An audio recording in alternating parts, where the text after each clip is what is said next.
اللہ کے رسول صلی اللہ علیہ وآلہ وسلم ایک مرتبہ اپنا خواب بیان کرتے ہوئے ارشاد فرماتے ہیں کہ میں نے خواب دیکھا کہ مجھے دو لوگ اٹھا کر کے لے کر کے پہاڑ کی طرف جاتے ہیں، اور پھر وہ پورے خواب کا ایک حصہ یہ ہے، اللہ کے رسول صلی اللہ علیہ وآلہ وسلم فرماتے ہیں میں نے دیکھا کہ کوئی زمین پہ لیٹا ہوا ہے اور اس کے سر پر ایک فرشتہ بڑا سا پتھر چٹان مار رہا ہے، اور جب اس کے سر پہ وہ پتھر مارا جاتا ہے تو اس کا سر ایسے پس جاتا ہے جیسے چنے پر اگر ہتھوڑا مارا جائے تو چنا کس طریقے سے پسے گا، اسی طریقے سے انسان کا سر پس رہا ہے اور سر ریزہ ریزہ ہو رہا ہے، اور وہ چٹان لڑک کر کے پھر کہیں اور جاتی ہے، اور جب وہ چٹان کو اٹھانے کے لیے وہ بندہ جاتا ہے تو وہ سر پہلے کی طرح پھر درست ہو جاتا ہے، پھر وہ چٹان لا کر کے مارتا ہے، بڑا سا پتھر لا کر کے مارتا ہے، پھر سر پس جاتا ہے، پھر پتھر لڑک کر جاتا ہے،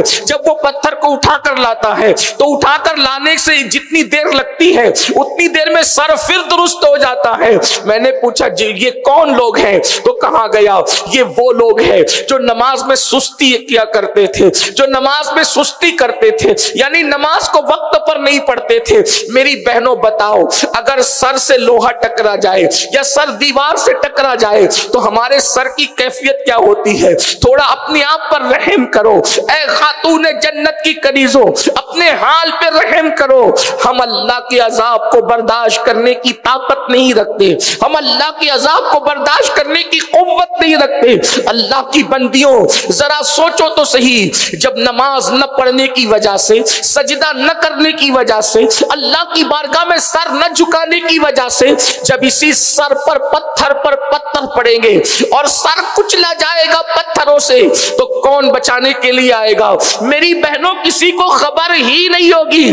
اس مکار بیکار فریبی دنیا کا حال یہ ہے، اگر مصیبت میں کوئی گرفتار ہو جائے اور خبر ہوتی ہے تو بھی انسان کہتا ہے مجھے معلوم ہی نہیں پڑا، معلوم پڑتا تو ہم آ جاتے۔ آپ بتائیں جب لوگوں کو خبر ہوتی ہے تو لوگ مدد نہیں کرتے، جہنم میں تو کسی کو خبر بھی نہیں ہوگی۔ میرے امام کہتے ہیں ان کے سوا رضا کوئی حامی نہیں جہاں گزرا کرے پسر پہ پدر کو خبر نہ ہو۔ وہ مقام ہے جب بیٹے پہ گزرے گی تو باپ کو خبر بھی نہیں ہوگی، اور جب کسی کو خبر ہی نہیں ہوگی تو کوئی مددگار کیسے ہوگا؟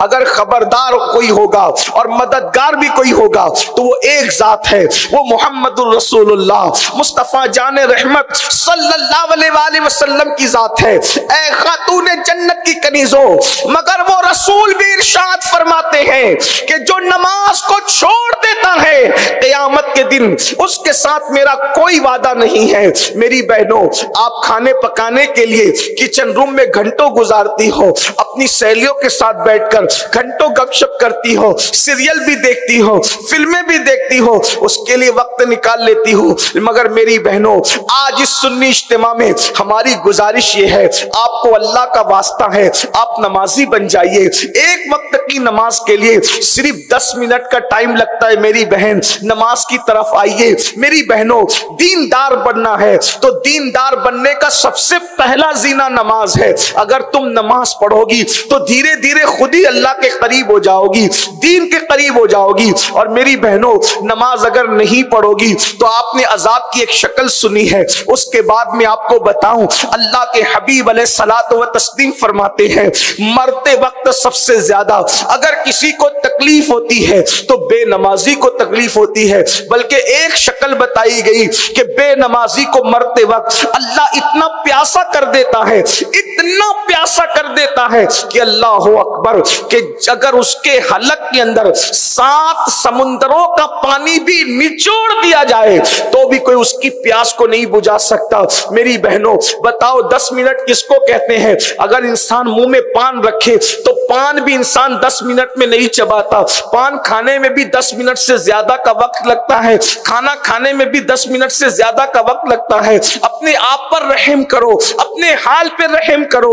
اگر اللہ کے عذاب سے اپنے آپ کو بچا کر جنت کی راہ کا مسافر بنانا ہے تو آج یہ عہد کرو ہو کہ نماز کی پابندی کرو گی میری بہنوں یاد رکھو۔ اور آئیے علامہ عثمان ابن حسن نے ایک روایت نقل کی ہے، اب اس کو ذرا دھڑکتے ہوئے دل سے سن لے، بے نمازی کا انجام کیا ہے، پھر ہم دوسرے فرائض کی طرف چلیں گے تاکہ آپ کو اس کی بھی اہمیت پتا چلے۔ اللہ اکبر، دور رسالت ہے، اللہ کے رسول علیہ السلام کا ظاہری دور ہے، مصطفیٰ جان رحمت صلی اللہ علیہ وآلہ وسلم کے ارد گرد صحابہ جھرمٹ کیے بیٹھے ہوئے ہیں، اتنے میں ایک جوان روتے ہوئے آتا ہے۔ اللہ کے رسول صلی اللہ علیہ وآلہ وسلم کی عادت تھی، حضور کسی کو روتا ہوا نہیں دیکھ سکتے تھے، کسی کی آنکھ میں آنسو نہیں دیکھ سکتے تھے، میرے آقا کی عادت تھی جس کو بھی روتے ہوئے دیکھا آقا بے چین ہو جاتے، سرکار بے قرار ہو جاتے۔ اس جوان کو روتے ہوئے دیکھا تو اللہ کے رسول نے پوچھا، اے جوان کیوں رو رہے ہو، رونے کی وجہ کیا ہے؟ وہ جوان عرض کرتا ہے، یا رسول اللہ صلی اللہ علیہ وآلہ وسلم، میرے ماں باپ آپ پہ قربان، یا رسول اللہ آج میرے ابا کا انتقال ہو گیا ہے،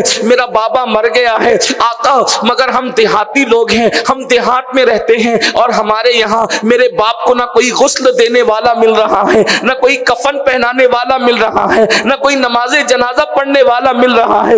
اتنا سننا تھا، آقا کو اس پہ رحم آ گیا اور اللہ کے رسول علیہ السلام نے پوری محفل پہ نظر ڈالی، تو محفل پہ نظر ڈالنے کے بعد میرے آقا نے صدیق اکبر اور فاروق اعظم سے فرمایا، تم دونوں اٹھو، جاؤ اور اس دیہات میں پہنچو اور پہنچ کر کے اس کے باپ کو غسل دو، اس کو کفن اپنے ہاتھ سے پہناؤ اور اس کی نماز جنازہ پڑھو۔ دیکھو یہ صحابہ کے سردار ہے، شیخین کریمین صدیق اکبر اور فاروق اعظم، ابھی ولی نہیں، ولیوں سے بڑا مقام، ولیوں سے بڑا مرتبہ، غوث قطب اور ابدال قلندر سے بڑا مرتبہ ان لوگوں کا ہے۔ آقا نے ان کو فرمایا، وہ دونوں چلے، جیسے ہی دیہات میں پہنچنے کے بعد اس کے باپ کی میت پر چادر پڑی ہوئی تھی، دونوں نے غسل دینے کے لیے جیسے ہی چادر ہٹایا تو دونوں کی چیخ نکل گئی، پیروں کے نیچے سے زمین نکل گئی۔ کیوں؟ اس لیے کہ جیسے ہی چادر ہٹایا تو کیا دیکھا، جسم تو پورا انسانوں کی طرح تھا مگر منہ کالے سور کی طرح ہو گیا تھا، منہ کالے خنزیر کی طرح ہو گیا تھا۔ اے خاتون جنت کی کنیزوں، یہ کوئی کہانی نہیں ہے، یہ کوئی قصہ نہیں ہے، یہ علامہ عثمان ابن حسن جیسا محدث اپنی کتاب میں لکھ رہا ہے۔ اللہ اکبر، صدیق اکبر نے دیکھا کہ منہ سور کی طرح ہو گیا، وہ بھی کالے سور کی طرح، کالے خنزیر کی طرح ہو گیا۔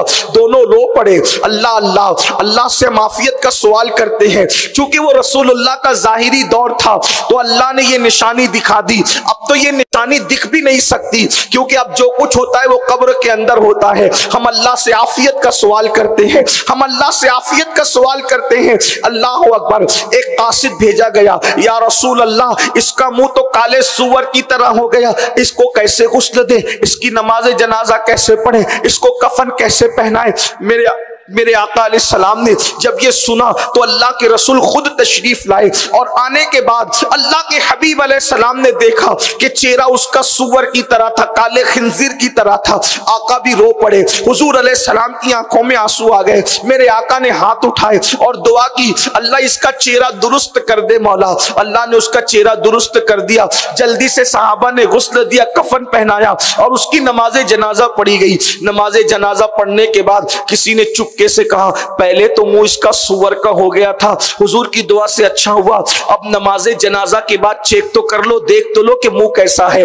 جب نماز جنازہ کے بعد چہرہ دیکھا گیا تو کفن کے اندر پھر سے چہرہ کالے سور کی طرح تھا، کالے خنزیر کی طرح تھا، واپس سے چہرہ بدل گیا۔ حضور علیہ السلام بھی رو پڑے، سارے صحابہ رو پڑے۔ میری بہنوں سوچو تو صحیح، اللہ نہ کرے جنازے میں کسی کا منہ کالے سور کی طرح ہونا تو دور کی بات ہے، اگر جنازے میں کسی کا منہ صرف کالا ہو جائے تو اس وقت تو لوگوں کے درمیان کتنی رسوائی ہوگی، کتنی ذلت ہوگی۔ اللہ اکبر، ایک بزرگ دعا کیا کرتے تھے، علامہ شرف الدین یحییٰ منیری لکھتے ہیں، ایک بزرگ دعا کیا کرتے تھے، اے اللہ مجھے ایسی جگہ موت دینا جہاں کوئی میرا پہچاننے والا نہ ہو، کوئی میرے پہچان کا نہ ہو۔ لوگوں نے پوچھا، حضرت یہ بھی کوئی دعا ہوئی کہ اللہ ایسی جگہ موت دینا جہاں کوئی پہچان کا نہ ہو؟ فرماتے مجھے ڈر لگتا ہے مرنے کے بعد بعد اگر گناہ کی وجہ سے میرا چہرہ بدل گیا, میرا چہرہ تبدیل ہو گیا, تو اس وقت میری رسوائی کا حال کیا ہوگا, اس وقت میری ذلت کا حال کیا ہوگا. آج انسان طرح طرح کے کریم مل کر چہروں کو خوبصورت بناتا ہے. آج انسان مہنگے سے مہنگے صابن استعمال کر کے چہرے کو خوبصورت بناتا ہے. آج انسان چہرہ خوبصورت بنانے کے لیے بہت پیسے خرچ کرتا ہے, مگر قرآن کہتا ہے قیامت کے دن چہرے اعمال کی وجہ سے پہچانے جائیں گے. چہرے قیامت کے دن اعمال کی وجہ سے پہچانے جائیں گے.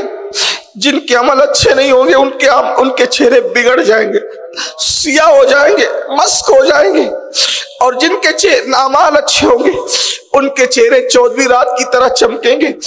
ہمیں نہیں پتا ہمارے اعمال کیسے ہیں, بلکہ ہم تو جانتے ہم نے تو گناہ کے سوا کچھ کیا ہی نہیں. کیا ہوگا اپنے چہروں کے ساتھ, کیا ہوگا؟ اللہ اکبر. اگر چہرے پہ پھنسی نکل جائے ہم محفلوں میں شریک نہیں ہوتے. اگر چہرے پر کوئی داغ آ جائے ہم لوگوں کے درمیان نہیں جاتے. اللہ اکبر. میری بہنوں بتاؤ, اس شخص کا چہرہ جنازے میں سور کی طرح ہو گیا, کالے سور کی طرح, کالے خنزیر کی طرح. سب صحابہ رو پڑے اور اس کے بعد عرض کی یا رسول اللہ اس کا چہرہ کیوں سور کی طرح ہو گیا ہے؟ آقا بار بار اس کا چہرہ کیوں بدل جاتا ہے؟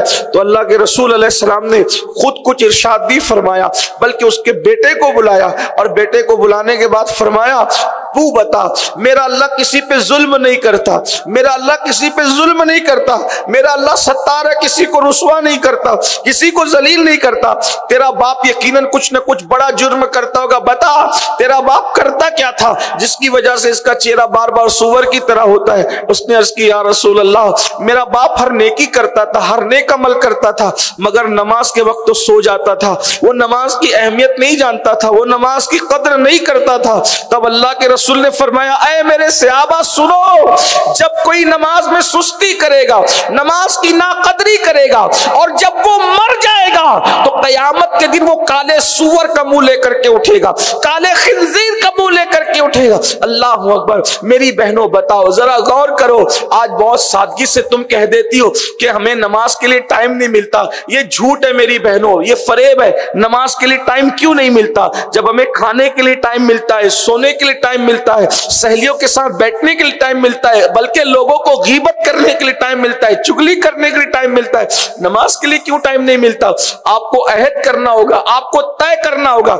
یاد رکھنا کوئی قبر میں نہیں آنے والا, کوئی بچانے نہیں آنے والا, کوئی مدد کرنے نہیں آنے والا سوائے آمنہ کے لال کے. اور انہوں نے بھی فرما دیا جو نماز چھوڑ دے اس کے ساتھ میرا کوئی وعدہ نہیں ہے. اس لیے میری بہنوں اپنے آپ کا بھلا چاہو, اپنے آپ کا بھلا چاہو, اپنے آپ کی خیر خواہی کرو, اور صرف 10 منٹ کا ٹائم ہے, صرف 10 منٹ کا وقت نکالو, 10 منٹ کا ٹائم نکالو اور نماز پڑھو. 5 وقت کی نماز کے لیے صرف 50 منٹ لگیں گے.